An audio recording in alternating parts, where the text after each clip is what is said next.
исполнении коллектива Академического индийского театра музыкальной комедии произвел неизгладимое впечатление.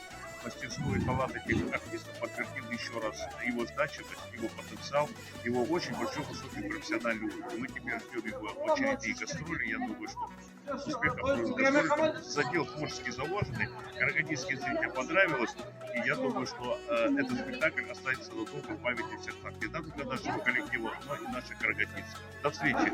Бүгін Алматыдан арнайы осы достар фестиваліне келген Небір мемлекеттік музыкалық комедия театрының Аршын Малалар қойылымын көрдік.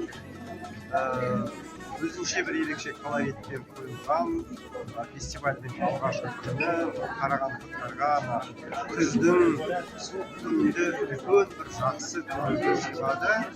Өздерінің халқына тән жақсы музыкалық трактовкамен, музыкалық қатарлармен толықтырып